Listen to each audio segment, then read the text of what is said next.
प्यारे भाइयों और बहनों, आज हम एक ऐसे विषय पर मनन करने वाले हैं जो हमारे आत्मिक जीवन और हमारी आशीषों के दरवाजे खोल देता है। दशमांश। मुख्य वचन मलाकी 3:10। सारा दशमांश भंडारगृह में लाओ, ताकि मेरे भवन में अन्न हो और इसी से मुझे परखो। सेनाओं के यहोवा का यह वचन है कि मैं आकाश के झरोखे तुम्हारे लिए खोलकर तुम्हारे ऊपर ऐसी आशीष बरसाऊंगा कि समा न सके। दशमांश क्या है? दशमांश का अर्थ है जो कुछ हमें प्राप्त होता है उसका 10वां भाग परमेश्वर को अर्पित करना। यह केवल धन का लेन देन नहीं, बल्कि हमारे प्रेम, आभार और विश्वास की गवाही है। लेव्य व्यवस्था 27:30 कहती है, भूमि की सारी उपज का दशमांश यहोवा का है, वह यहोवा के लिए पवित्र है। याद रखें, हम मालिक नहीं, भंडारी हैं। जो कुछ हमारे पास है वह पहले से ही परमेश्वर का है। 2 दशमांश क्यों दें? यह परमेश्वर की आज्ञा है। नीति वचन 3:9 और 10। यहोवा का आदर अपनी संपत्ति से और अपनी सब उपज के पहले फलों से कर, तब तेरे खत्ते भरे और तेरे रसकुंड नया दाख मधु उंडेलते रहेंगे। यह विश्वास की परीक्षा है। परमेश्वर कहता है, मुझे परखो। यह एकमात्र जगह है जहां परमेश्वर हमें उसे आजमाने की अनुमति देता है। 3 दशमांश की आशीषें। आत्मिक आशीषें आपके जीवन में प्रार्थना की सामर्थ्य, आत्मिक उन्नति और शांति का प्रवाह। भौतिक आशीषें आपकी जरूरतें पूरी होना, आर्थिक प्रगति, सुरक्षा और संरक्षण। लूका 6:38। 2 तो तुम्हें दिया जाएगा अच्छा नाप, दबा कर, हिला हिला कर और ऊपर तक भर कर तुम्हारे आंचल में डाला जाएगा। 4 न देने का परिणाम। मलाकी 3:8 और 9। क्या मनुष्य परमेश्वर को धोखा दे सकता है? इसलिए तुम शापित हो। जब हम नहीं देते, आशीषें रुक जाती हैं। जीवन में कमी, अशांति और ठहराव आता है। जो कमाते हैं वह टिकता नहीं, जैसे छेद वाले थैले में डालना। हाग्य 1:6। तुम बहुत बोते हो पर थोड़ा पाते हो। तुम्हारी कमाई छेद वाले थैले में जाती है। 5 देने का सही तरीका। विश्वास से दें, इब्रानियों 11:6। पहले फल से दें, नीति वचन 3:9। हर्ष से दें, 2 कुरिन्थियों 9:7। याद रखें, देना बोझ नहीं, सौभाग्य है। 6 किसान और बीज की कहानी। एक गांव में सूखा पड़ा था। एक किसान के पास 2 थैले थे, एक खाने का अनाज और एक बोने के बीज। परिवार ने कहा, बीज खा लो वरना भूख से मर जाएंगे। लेकिन किसान ने विश्वास किया और बीज बो दिए। जब बारिश आई, उसके खेत हरे भरे हो गए और पूरा गांव भर गया। इसी तरह दशमांश वह बीज है जो आज बोते हैं, कल आशीष के खेत में बदल जाता है। 7 निष्कर्ष।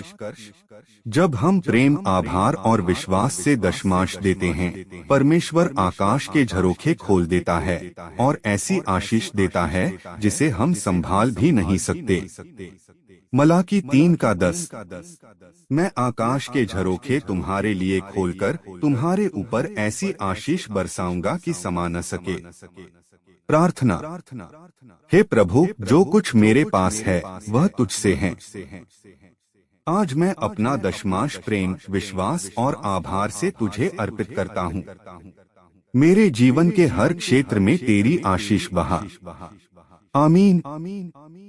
हे हमारे मसीही भाई बहन, आज हम एक नए विषय पर चर्चा करने आए।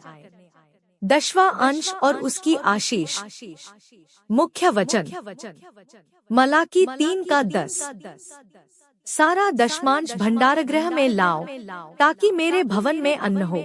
और इसी से मुझे परखो, सेनाओं के यहोवा का यह वचन है कि मैं आकाश के झरोखे तुम्हारे लिए खोलकर तुम्हारे ऊपर आशीष बरसाऊंगा कि समा न सके।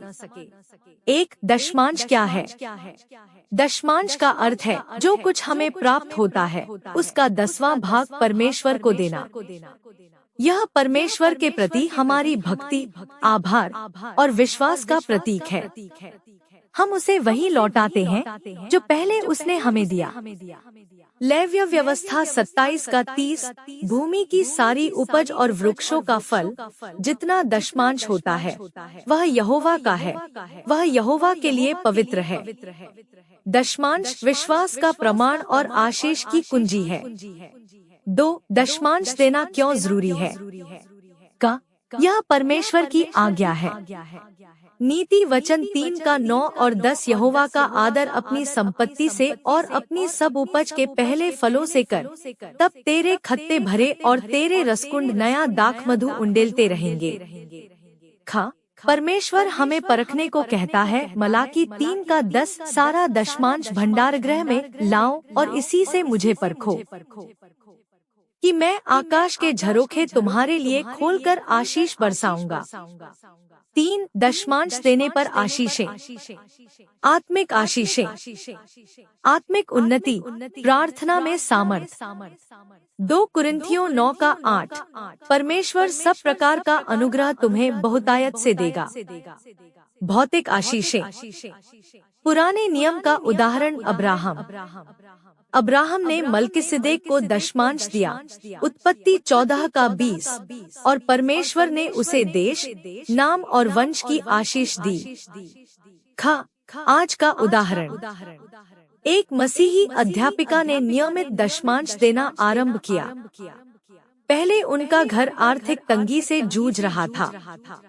कुछ ही समय में उनके पति को नौकरी मिली, बच्चों की पढ़ाई की फीस चुक गई और वे स्वयं एक प्रमोशन पाई। जब उन्होंने विश्वास से दिया, परमेश्वर ने आशीष दी।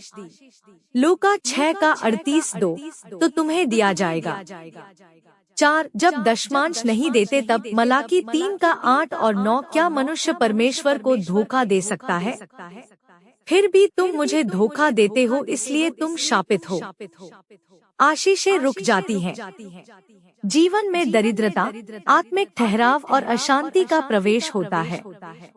हाग्गे 1 का 6, तुम बहुत बोते हो पर थोड़ा पाते हो, तुम्हारी कमाई छेद वाले थैले में जाती है।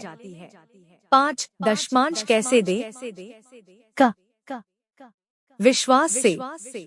इब्रानियों 11 का 6, बिना विश्वास उसे प्रसन्न करना अनहोनी है। पहले फल से दे। नीति वचन 3 का 9, अपनी सब उपज के पहले फलों से यहोवा का आदर कर। हर्ष से दे। 2 कुरिन्थियों 9 का 7, परमेश्वर हर्ष से देने वाले से प्रेम रखता है। 6. दशमांश के पीछे आत्मिक सिद्धांत। परमेश्वर पहले स्थान पर है। भाग 3, भारतीय कहानी। किसान और बीज की कहानी। किसान के पास 2 थैले थे, एक खाने के लिए और एक बीज बोने के लिए। सूखे के कारण और भूख की कालत चल रही थी। परिवार की पत्नी ने कहा, बीज की थैली खा लेखिए, क्योंकि यही हमारी अगली फसल है। और एक काल उसने बीज बो दिए। जब बारिश आई तो खेत हरे भरे हो गए और गांव की जनता भी चल पड़ी। हम उसके भंडारी हैं, स्वामी नहीं। 1 कुरिन्थियों 4 का 2।